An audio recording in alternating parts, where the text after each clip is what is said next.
Welcome, everyone, to the Spiritual Forum. I'm so glad you're here.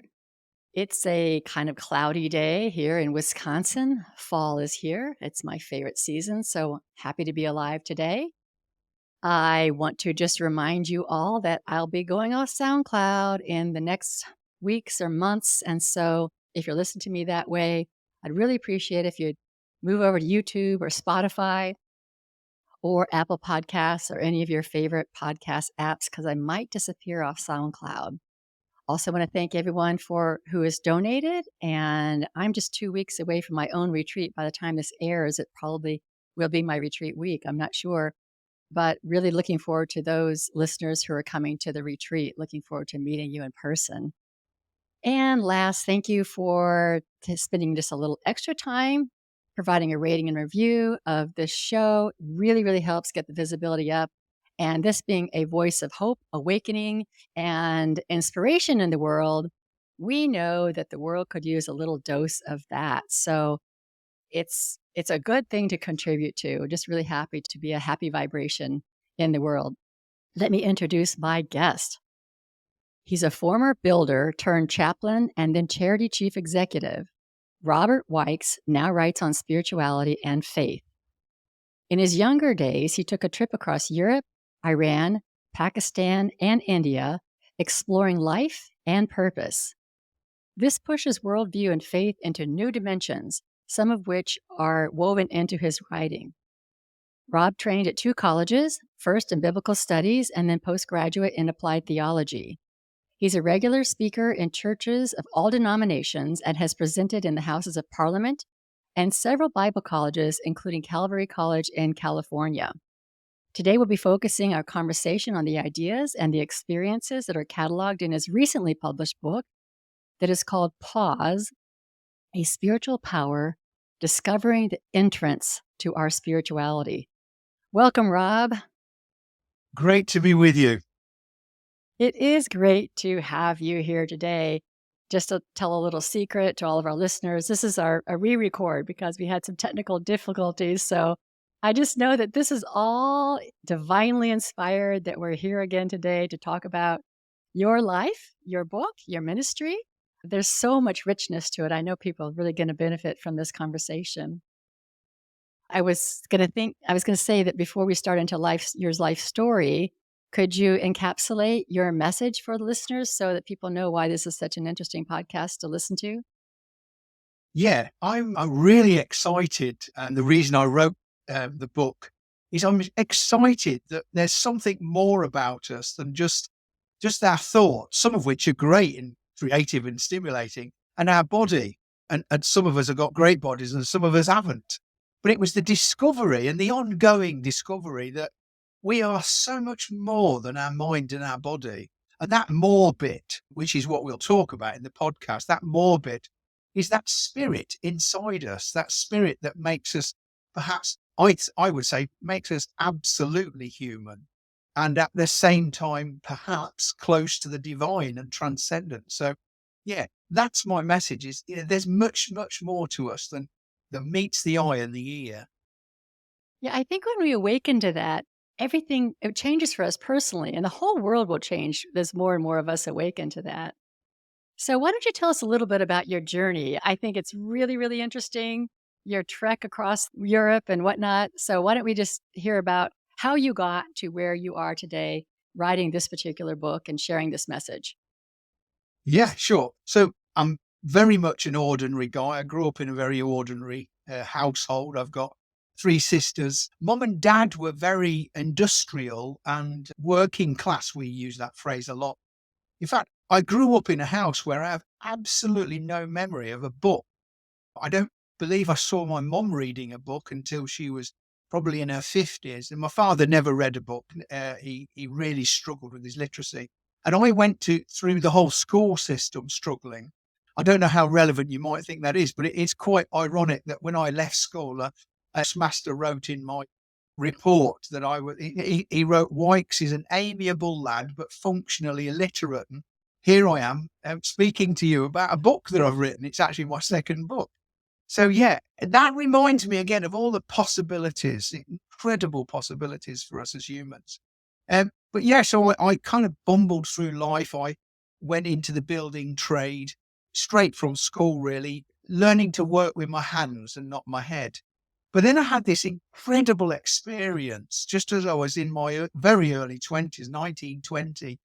I was invited along to a church, a service at a Christian church, and I had no context for that. My parents didn't go to church. My mum was, she was excited always to tell us that she was a lapsed Catholic. And she seemed to get more out of being lapsed than being in, as it were. And we all have our story. So I went along to this service. I just remember I'd never considered or thought about a spirituality. I'd never imagined that I was any more than, the wonder I was soaring and the conversations I had. And I watched this baptism take place. It was a very lively church. I think I would describe it as what you would call a happy, clappy church. But all these people around this mini swimming pool. It looked to me like drowning this young man who seemed very willing to go under. Thankfully, they did bring him back up. But I remember watching this, and in a sense, I first thought, oh, this is really odd. What have these people got, or what are these people on? I did wonder if they'd smoked something on their way in, but they're clearly not. And I had this, what I now describe as my first ever encounter with what I would call the spiritual realm. I describe as an outer body experience. I know I was physically in the room, but I sensed that I wasn't. I was outside of it looking in. I I would say that I heard a voice, but not audibly. Something spoke to some part of me, and that was really the trigger. Something outside of me spoke to something inside of me, which was not speaking to my mind, my intellect, or my emotions. And that's what started the whole ball game for me. I then first thing I did was buy a Bible because I thought that's what you got to do. Everybody had a big black Bible under their arm. Um, thought thankfully I didn't then go and buy a tie and a jacket and try and get my hair cut to look the same as everyone else. But so I went, and how odd, I bought a Bible and a ticket to Athens. So a very strange thing to do. And I set off. I travelled to Athens on a bus and a coach. And when I got there, I travelled around the islands of Greece. Then I went to Turkey. Again, just being drawn along. And I ended up from Turkey, I went into Iran and then Pakistan. And it's a bit like being warmed up to something. You leave the West and go into the East, and it's a progression. But the real progression wasn't the smell of curry or, the spices. It was the culture and the religion. I'm beginning to see, for me, that there were people from cultures and religious perspectives I'd never imagined that were experiencing and discussing something which was deep and profound and non-intellectual. And I just wanted to know. I really, and I still want to know, as it were. And that was part of my big, big journey into discovering and being awakened to spirituality. And then I returned to England, which is where I'm from, where I'm sitting now, and met a beautiful woman and got married. And we've got two lovely daughters and three grandchildren. And both of us wanted to do something with our lives. Both of us are spiritually minded. So off we went to Bible college. And as you said in your intro, I've had a go at studying. I've had a go at looking at the books and listening to the theologians. And interestingly, I've circled back to the reality that it's not all found in books, and it's not all about what we believe. It's much, much more profound than that. So yeah, and currently I'm in a place called Crewe, which is in the middle of the UK. I came here as a railway chaplain, so I went to share the message of the gospel, as it were, in one sense, but also just the kindness of what it's like to be a human with men and women that work on the railway system. And then from there, I took over an old church building, and for nearly 25 years, I was the CEO of a charity that I had the privilege of seeing grow. And again, part of my story, a big, big part of my story, is that I spent a huge chunk of my life with mostly men and women who had got broken lives. And so my job, my calling was to give them food when they were hungry, help them find somewhere to live when they were homeless. But, I knew there was more that they could experience as I was experiencing it, and so that's part of my thirst.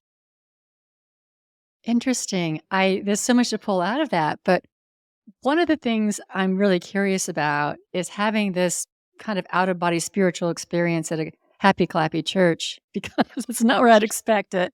You know, it's like there's so much going on there, and to have some profound spiritual experience is really interesting. The next thing though is when you went to go, you said you bought your Bible and then tickets to Greece? Yes.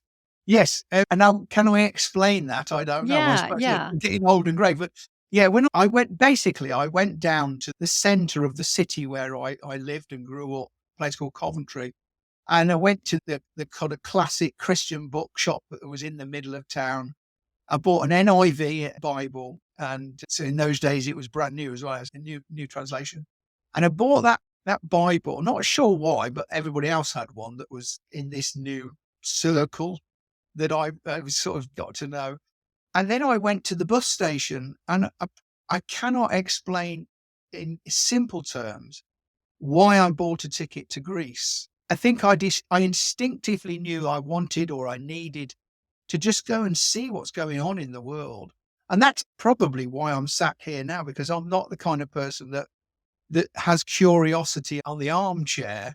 I, I always put it into action. So yeah, I bought a ticket to Athens. And did I know I'd end up in India? No. I mean, did I know I'd live in India for nearly a year? No. I just knew I was going somewhere. And what a great privilege in life when these almost unplanned things take us, which lends itself to spirituality, because spirituality ultimately is a journey of, well, for many of us, it's a journey of faith. It's a mystery. When I speak about spirituality, I'm very conscious that it's an abstract subject. And so, you and I and those who are listening, we will spend hours sometimes trying to explain in words all the tools we have in our box, what we mean. And yet we get to the end of it and say, well, I can't nail it. It just is. So yeah, for me, it was about discovering, but that idea of mystery and the mystical and the abstract really gets me. I remember, in fact, in Pause of Spiritual Power, the book, I do explore this whole business of categories. We sometimes want to categorize everything. That's a very Western thing too. So one of the things that comes to mind is, that a child comes home from school and a mother might instinctively look at her and think something isn't right. So, the first question is, are you sick? Have you got a poorly stomach? Have you got a bad head? No, fine. Has something happened? Have you fallen out with your friends? Are you upset? No. And what happens is the mother will go through these different categories to somehow pin down what she assumes is going on. Now, you apply that to us as spiritual beings. We don't have the categories to pin it down. So we're doing the best we can with what we got, but we don't quite, I think nail it is the word I would, yeah, we don't quite nail it. In fact, there's a guy called Happold, wrote many, many books about spirituality. And he describes mystics. And I think if you're a spiritual person, you're a mystic in some ways, because that's what it's about. And he describes it like this. He says the mystic experience or experiences, he says, a world that's beyond of something which, though it is interwoven, a great phrase, it's interwoven with everything we know, it's not part of that external material phenomena. So when I read that, I just thought, wow, he's nailed it. What he's describing is that you and I have an aspect of our being, which I call the spirit within us, which is of course part of us, which is why we use mind, body, spirit. But actually, the spirit isn't linked in the same way or categorized in the same way as the mind and the body.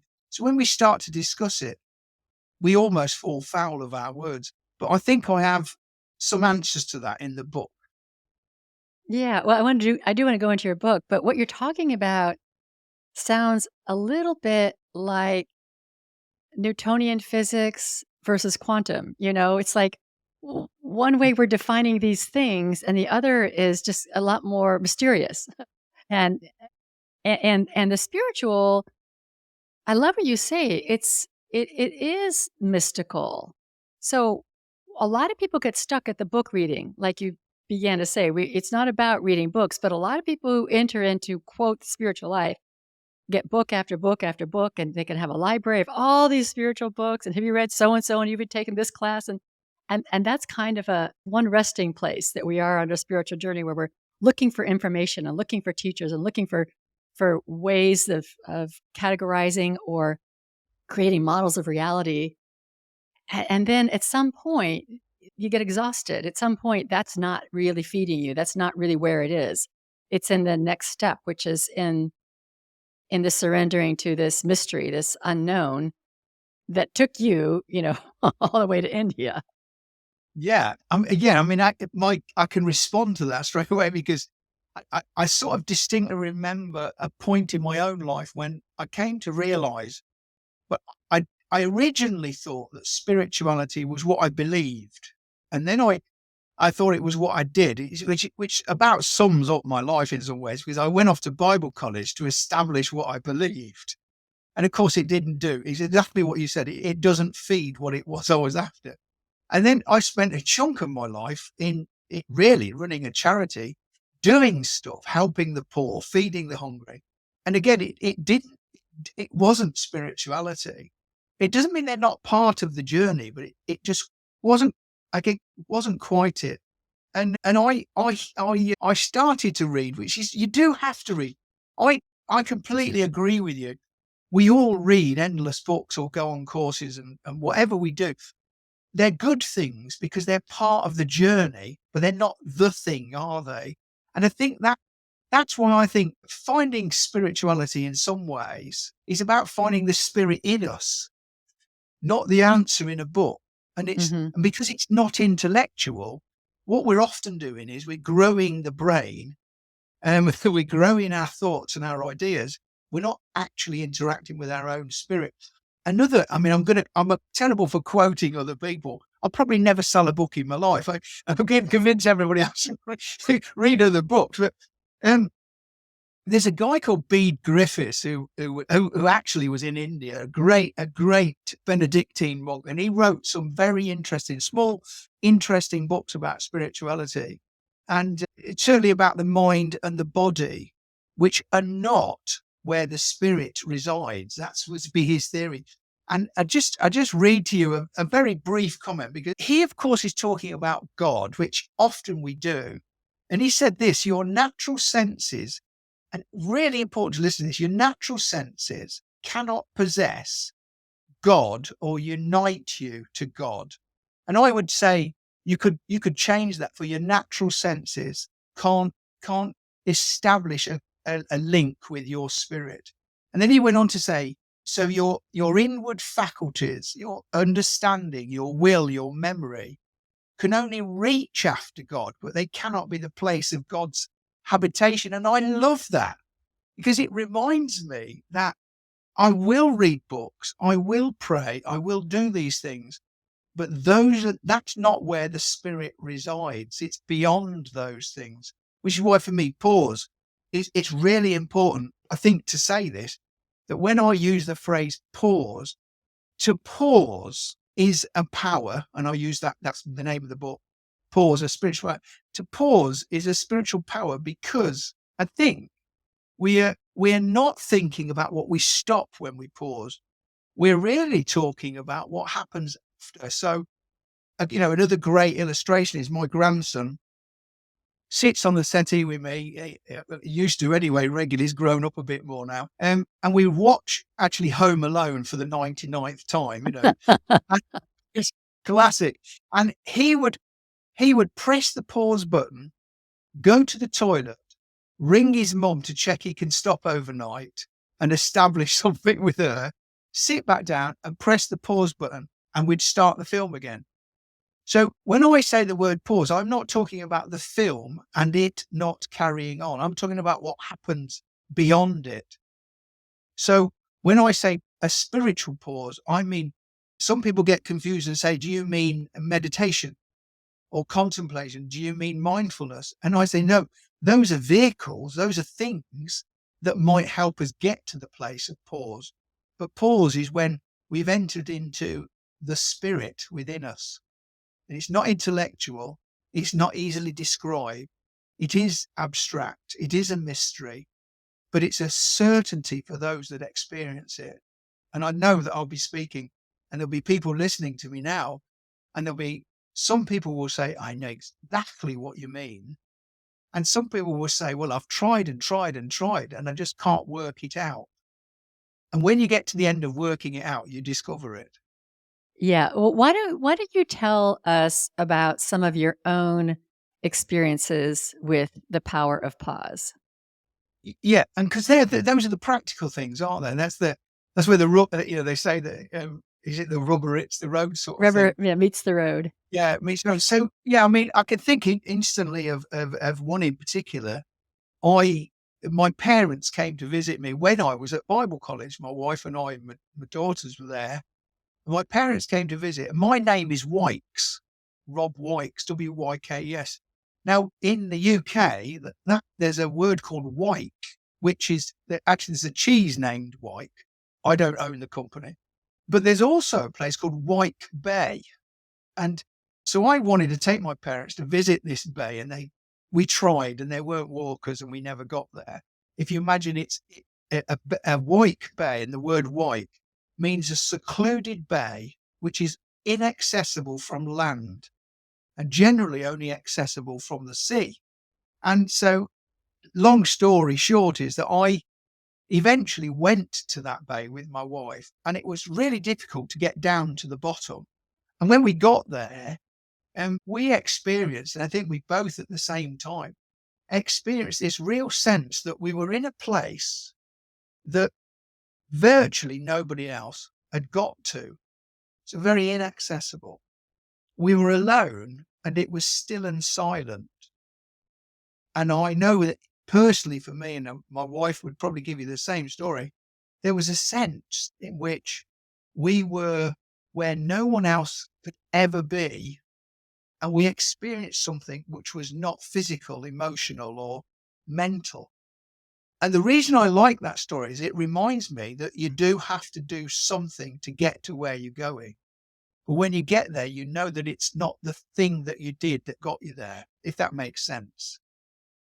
It's beyond where our mind and our body can go. I think that people, it's one of those things where it's like people will go, I don't know what that is. I don't know what that is. And you're like, I can't tell you what that is. So some people will describe this as, in fact, some people will describe this as the thin curtain where heaven, I use the word heaven, eternity, the spiritual realm, the thin curtain that we get to, but we never quite go through into it. And so it's a space where the physical, the mental might bring us towards it, but we don't actually enter it in that way. We go through with our spirit. And another way, I suppose, to describe it is when we get to the total end of all our questions and discover there is no questions. It's not a mental act. It's a spiritual experience, which is why Bede Griffiths spoke about eventually we get to a place where we understand, if we want to use the phrase God, and God can be reached out towards with our intellect, with our prayer, with our feelings, whatever. But what will never happen is God will not inhabit those things, because God inhabits the spirit, not the thought world and not the emotional world. And so when I say pause, a spiritual power, it's that's beyond. And the pause is, it's not what we stop, it's what comes after. And it's not what we do, it's what comes beyond it, if that makes sense.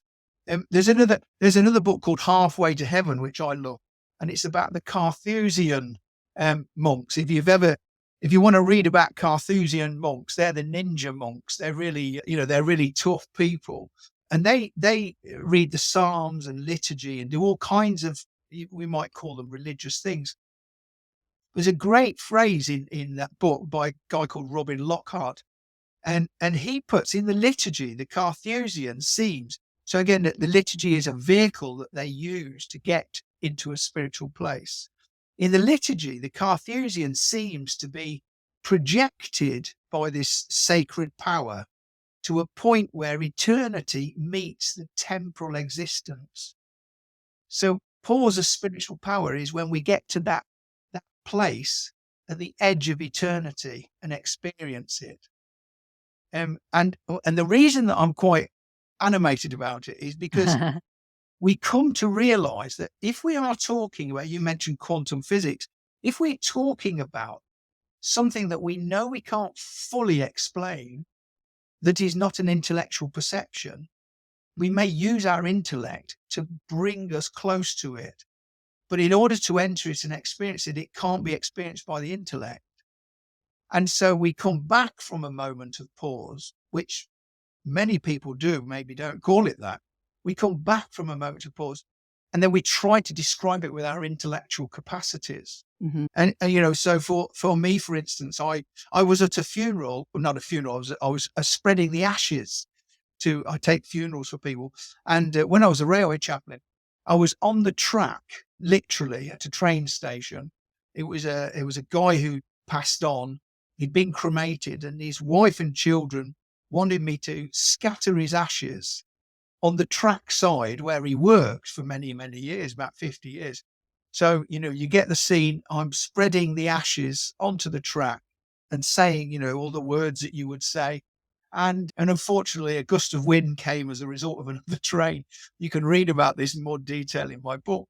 But it was an incident in life, an experience, a circumstance that cried out for me to give a response from my mind. It was something funny happened. Basically, the ashes blew as they were being poured out from my arm in the little casket. The ashes actually got caught by the wind and blew across all of the mourners. So it would have been a great scene in a film, because this poor chap's ashes were just all over his children's skirts and trousers, um, even a little bit on my face. Um, and so when that happened, I remember I've had many experiences like that when, you think, I've got to stop, I've got to think, I've got to say something meaningful. But I had an experience there where, because I practiced moments of pause, because I practiced spiritual exercises in order to bring myself close to what it must be like to then enter that space. Because I've spent a bit of my life doing that. In that moment, instead of looking in my own mind for answers or screaming out internally, what can I do in this circumstance? I experienced a pause. I stopped thinking, stopped feeling, and I allowed the spirit in me to just dwell, to be present. And I came out of that experience, or out of that moment in the spirit, and I was able to do whatever I did. It kind of doesn't matter what I did. What matters is that I myself no longer was subject to my emotional experience and my mental experience. And the reason that I wanted to share that story is because so much of our lives is dominated by the fear of the past, the fear of the present, and the fear of the future. Or we get entangled and enmeshed in all of that stuff to do with, what should I do? Where should I be? What should I look like? Now, when you get into the spiritual realm, and the thing about the spirit in us, which I think is really, really crucial, is my body can be repaired, it can be improved, and my mind can be repaired and improved and grow to an extent. Of course, we get old, but I always consider the spirit within us. You and I have a spirit which is absolutely fixed in its position. It doesn't decay. Your spirit doesn't need improving. It doesn't need growing. It just needs experiencing. And isn't that a wonderful thought, that Everything about our lives and the world that we live in cries out, you should do better. You could look better. You could be cleverer. You could be more successful. And what I absolutely love about the spirit that's in us, it's absolutely fixed and complete, cannot and doesn't need to be improved. It's not subject to our emotions. It's not subject to the whims of our thoughts. Isn't that beautiful that that part of us exists? And when we pause and enter into that spiritual realm, we'll experience a power that's so much better than just a clever thought and a good idea.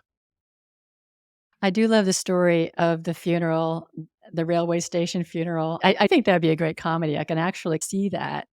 And I'm also thinking through how exactly what you say, that we're really fixated on the external. There's so many things out there to tell us that we're not good enough, we're not pretty enough, we're not handsome enough, we're not mature enough, we're not whatever enough, and that there's all the stuff out there that can fill us.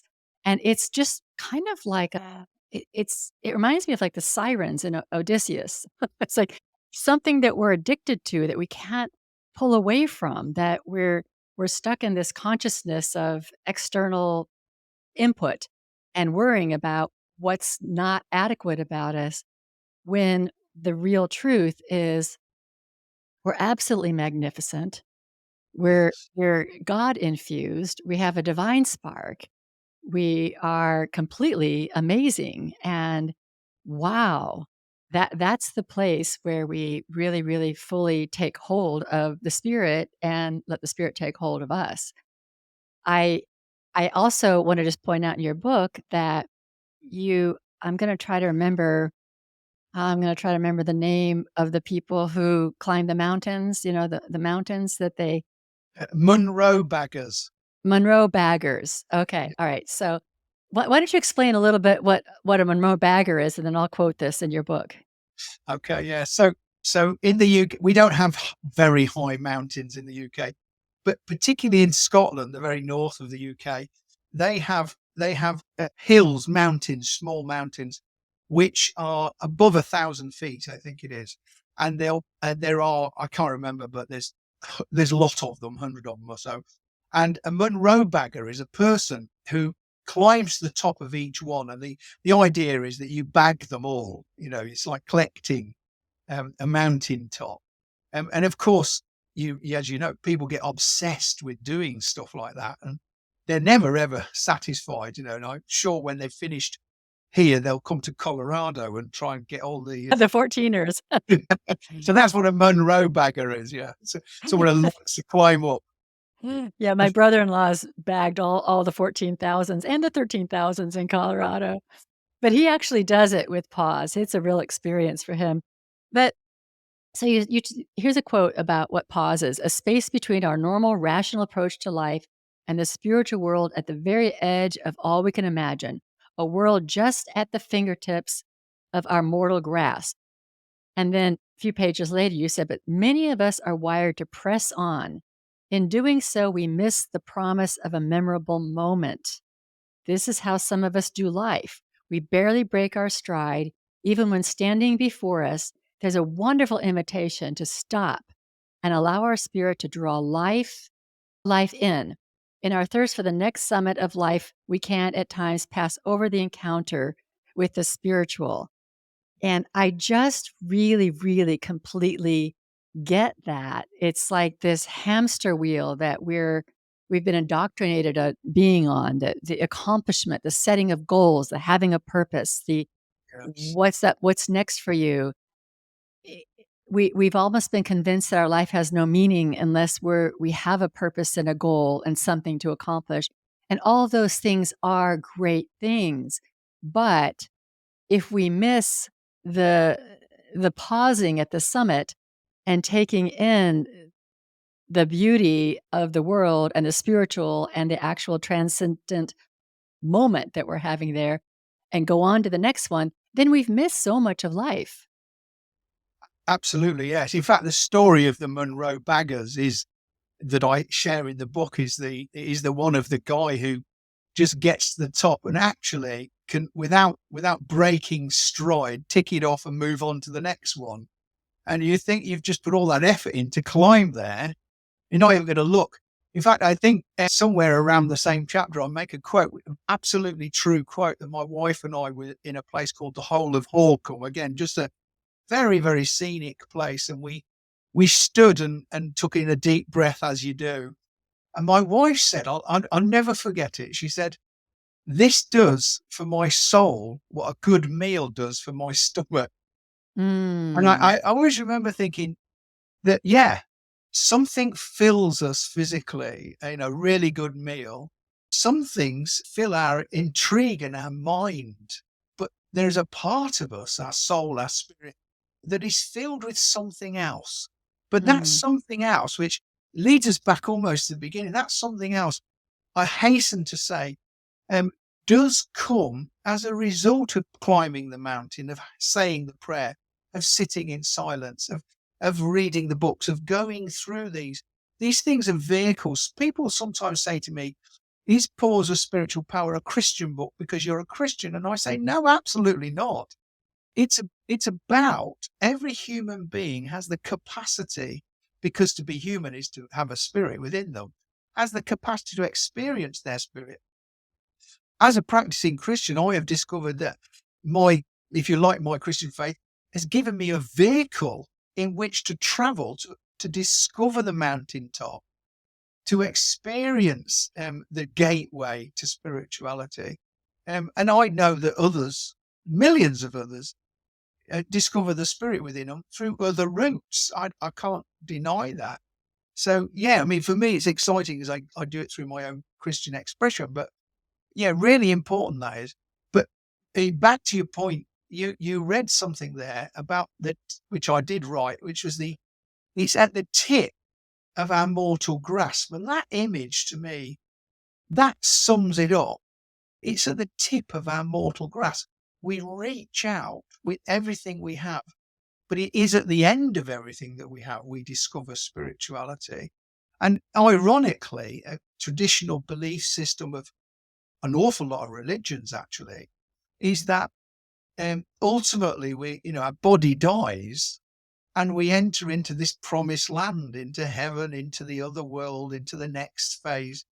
But what we instinctively sense is there is something beyond our mortality, which I think is absolutely beautiful, because it reminds me, certainly for me as a person of faith, that everything at the moment is sort of flawed and patchy and sketchy, but there'll be this utter clarity that comes. In many texts, and certainly in the Christian text, there's this description of shedding the body. In Pilgrim's Progress, the great book Pilgrim's Progress, written by John Bunyan, I always remember at the end of it, it talks about the great words. He says, as he gets to die, really, as he gets to the gates of heaven, he says, I'll now be able to, and I would say experience, I'll now be able to experience God in the way I always desired, but couldn't because the flesh held me back. And I think, yeah, it's it's getting past this mortal grip, this mortal reach. But without the reach, we're going to experience nothing. So again, I keep saying, please carry on reaching and reaching and reaching, because we do get there, but not in a goal sense. In that, Reaching and I think noticing too. I think a lot of it's just noticing and pausing to notice. There are 2 things I wanna pick up from what you just please, said before we go on. One is, I think it's really interesting to think about feeding the soul, feeding the spirit, that we are fixated on feeding our body. We're always constantly thinking about food and beverage and how to feed it. We're constantly and we do fixate on, or satisfy our mind either through reading or research or education or even I could think possibly our mind is fed through television and movies. I'm not sure about that. But to ask yourself every day, did I feed my soul? Even imagine in your own mind, what does my soul look like today? Is it going, feed me? I'm so hungry. I'm so hungry. I just think I'm going to play with that. image of every day feeding the body, feeding the mind, and feeding the soul, that she Yeah. also wants food. Yes, she absolutely she does. Interestingly, so there's another chapter in Paul's A Spiritual Power about my journey across Pakistan. I reflect in there of a moment in my own experience when I became physically unwell. Absolutely, clearly, I was physically unwell, and I was probably quite depressed. And I'm not a person. I'm very fortunate. I'm not a person that struggled with depression. I've got lots of people around me, actually, very, very close friends and family members who struggle with depression. So I understand it, and I know what it is. And when I was in Pakistan, I was traveling on this train, and I just progressively got more ill. But I also sensed that I was having if you like, a spiritual depression, a sense of a lack of life in the spirit within me. In chapter, I do talk about getting to the point of recognizing your body needs feeding, your mind needs feeding, but your spirit also does. And I actually put in the phrase, which is what triggered what you just said there for me. There's a sense in which our spirit is sometimes crying out, "Don't forget me," Ah, because we just forget the spirit so easily. And it's because the immediate is always the loudest voice. My physical hunger, my desire to know more seems to have the loudest voice. And that's why when somebody says to me, and they're right to say it, "Can you be a bit more practical, Rob? Tell me what do I do? What do I need to do?" I've got a great friend, Paul, and he uses a terrible phrase. He just says, "Well, shut up." Shut up. And he's actually quite right. What we need to do is discover stillness and silence. And it's not about being shut up, as Paul was saying, but stillness and silence are a great description of when we've stopped doing and stopped having a conversation. One of the things that some people have picked me up on the book is that I mentioned that I question how much of our prayer life, for those that have a prayer life, have a belief in a deity, how much of it is just an internal conversation in our own head? And because we are taught to come along with a list. Aunt May needs a new leg, and Uncle Fred's car's broke down, and the church needs a new clock. And then if we get really deep and profound, we might start saying, "Oh, and I'm not a very nice person. I'd like to be a better person." Somewhere at the end of that list, we're still and silent. And then the voice of God comes in. And that's when the spirit, there's a famous apocryphal story, I'm sure it's apocryphal, but a great story of the great monk who is believed to spend 15 or whatever hours it is a day praying and in meditation. And somebody asks, "Actually, how long do you pray for?" And the monk says, "Oh, 15 minutes. And of course, the retort is 15 minutes for such a great spiritual giant. And the answer is, it takes me 15 hours to get to that 15 minutes. So that's another thing about pausing. If we want to if I want to go in the Olympics and win a gold medal, which is highly unlikely, because although this is a podcast, I can tell you with confidence, I've got a bald head, a fat body, and I'm 62 years old. Um, So the gold medal era has probably moved on. But if I wanted to, I'd have to apply myself. I'd have to put some energy and effort in. And if I want to do a PhD, I'm going to have to give it some serious welly. So if I want to experience the spirit and the spirit within me, if I want to enter into that realm, then I'm going to have to take a different approach than starving or feeding my body or reading books. It's something else. Kind of circles back to that thing I said earlier, that it's a different category of activity and it requires us to behave differently. And, we just talked a moment ago about how frenzied we are of success and subduing things and building things and becoming something. Well, actually, the realm of the spiritual is totally the opposite, which is why I suspect that Jesus and Buddha and Mahatma Gandhi and all these great people we look at in the past, they were humble and quiet. They didn't want to possess lots of things. simple life, very simple life. Well, while you were talking about prayer and how we have a whole list of things that we go into prayer with and how we do a lot of talking, I was thinking about Jesus saying, "Ask and it will be given." And we confuse that with asking for the new car or the clock for the church or whatever. But what if the ask is, I'm asking for that connection, that mystical experience. I'm asking for the pause, the what's beyond my grasp. I'm asking to have that experience.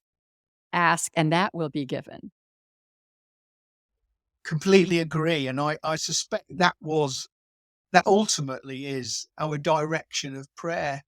The Lord's Prayer, is all about giving stuff up, Mhm. preferring the other, recognizing, interestingly, your kingdom come, your will be done. It's interesting language. We don't use it so much now, but actually to pray, your kingdom come, and then to read through the scripture or whatever, you realize that that kingdom is not a physical kingdom. It's not a kingdom of tanks and guns, a kingdom of politics.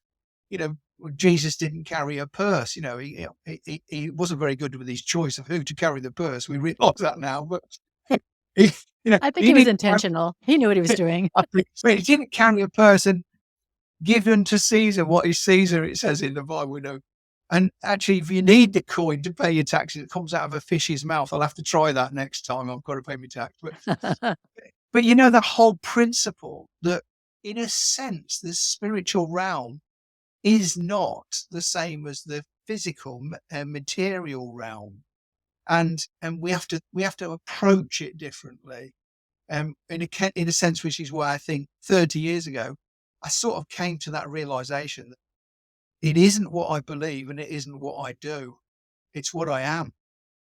Huh. There's a man called Oswald Chambers, who's a prolific speaker, a Scottish minister who sadly died in the First World War.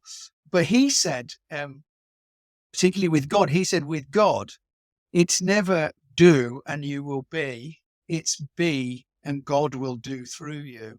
Mhm. So the greatest impact we can have almost is to, it isn't quite true this, but it's almost to do less, not more. Mhm. And you find that in life. Sometimes you interfere. I wonder if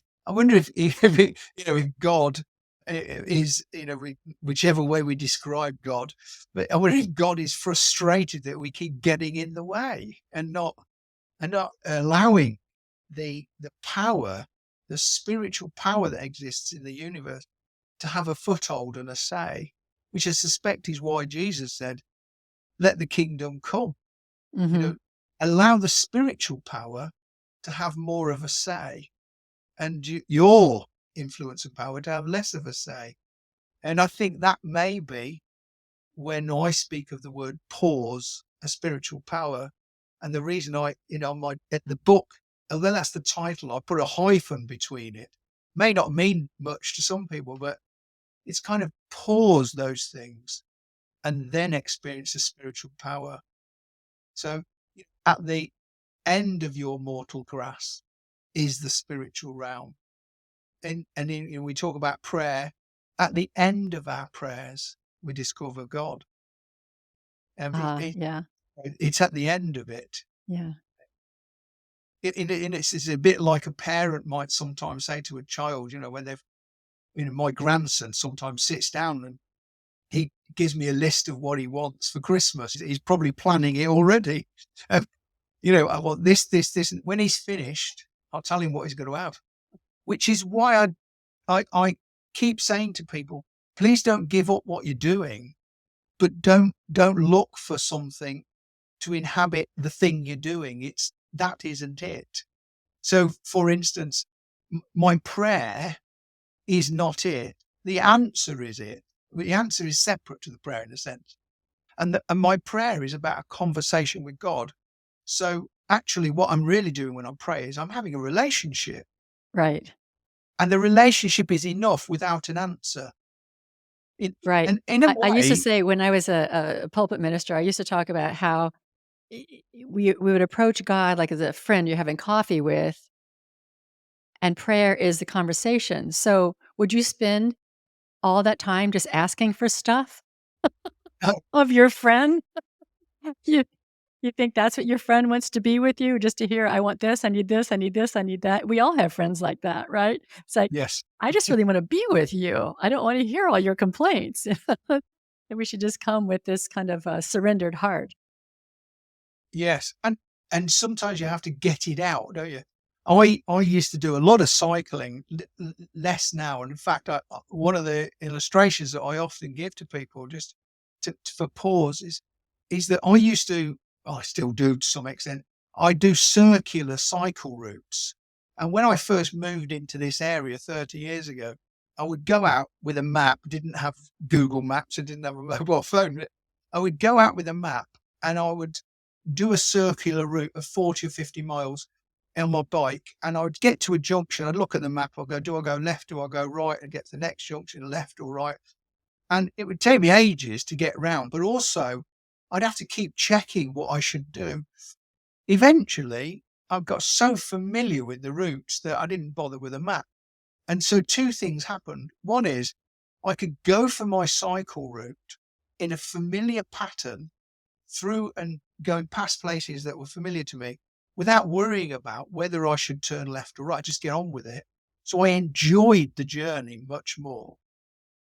And I saw much more on the journey because I didn't need to worry about the junction. Am I looking left or right? And what's that all about, Rob? Well, that's all about, I suggest to people that they find themselves patterns that they can that they've got can create in their lives so that you regularly do something. You regularly visit prayer, you regularly meditate, you regularly, sit watching a tree grow. And it's in those things and the familiarity of them that we do let go. A bit like praying. I think the story of the guy that prayed, spent 15 hours to get to 15 minutes is the true story that we do it every time we do it. We start with our list, we get past our list. Mhm, We start with our list, we get past the list, and eventually we don't start with the list anymore. mhm, We move more seamlessly into the sense of the spirit within us. And that's really for me is the way forward for us to experience moments of pause and discover the power that's within it. mhm. We just have probably 5 more minutes. I wanna pivot just a little bit to you're talking about gosh, there's so many places to go, but I'm thinking that I wanna talk about oneness, and you say this on page 139. It is an important point to distinguish between a oneness which says we are all really the same thing, and a oneness in which individuals are experiencing a unity of experience. And the reason I wanted to bring this up is because as I was reading your book and as I listened to you talking about pause, of course, I'm reflecting on my own life, my own experiences of pause, and one that I can remember pretty vividly was, oh gosh, I think it was 2018. I can't remember, several years ago. And I went with my youngest daughter to a small town in North Carolina to experience a solar eclipse. And it was actually kinda like a bucket list thing, kinda the intention was just a little bit more like the the Monroe bagger, you know? Yes. That's how it started out.